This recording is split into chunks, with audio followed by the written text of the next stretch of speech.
Hello, I'm Ellie, and I'm going to be reading you the story of Mr. Rude.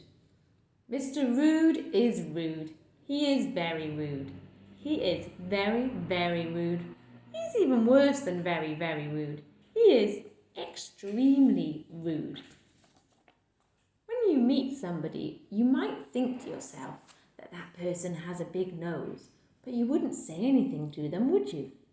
Because that would be rude, wouldn't it? Well, Mr. Rude would just blurt it out. Big nose! But he wouldn't stop there. Oh no, not Mr. Rude.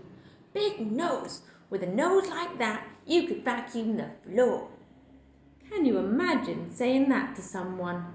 Well, I hope you can't. And he was the same with everyone. If he met someone overweight, he would shout, "You're supposed to take the food out of the fridge, not eat the fridge as well." He would say mean things to everyone and shout all the time.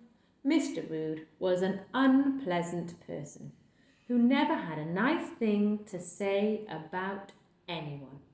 So, not surprisingly, people didn't really like him very much.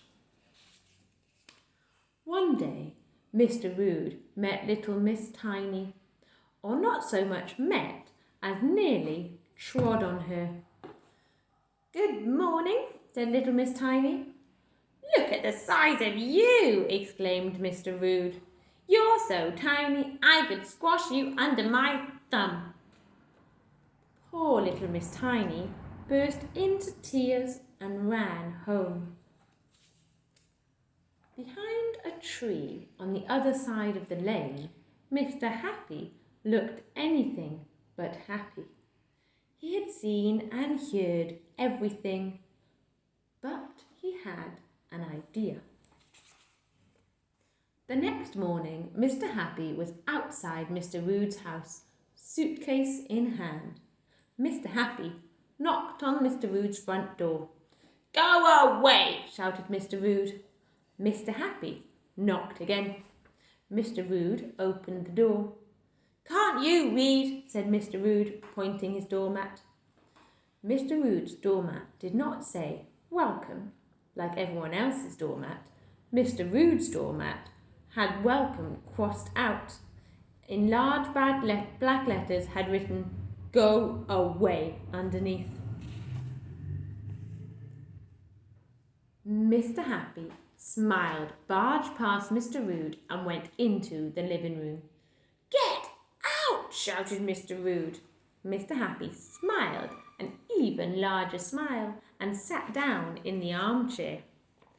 Mr. Rude exploded. He shouted and raged for half an hour, but Mr. Happy sat calmly through it all, smiling.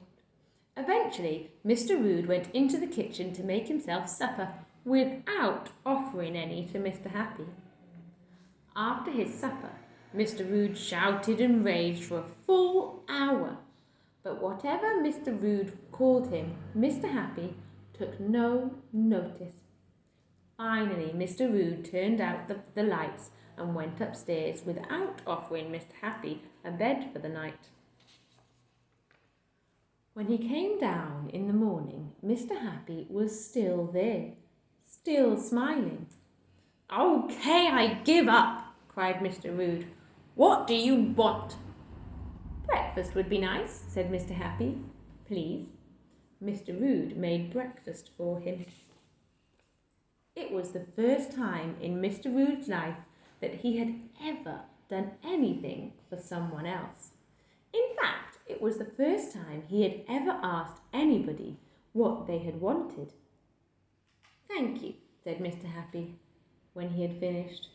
"Right, you can go now," demanded Mr. Rude, but Mr. Happy did not budge.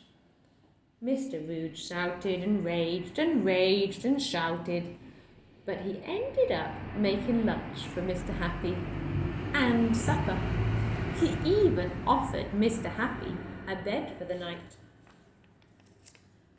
Mr. Happy stayed for a fortnight, 2 whole weeks. Slowly, The shouting and raging became less and less. Mr. Rude discovered he had something he had never known he possessed: manners. When it was time for Mr. Happy to leave, he shook Mr. Rude's hand and said, "Thank you so much, Mr. Rude. I really enjoyed my stay." Mr. Rude beamed and smiled. That was every bit as wide as Mr. Happy's, and found himself saying, "And so did I." Mr. Rude was a changed man.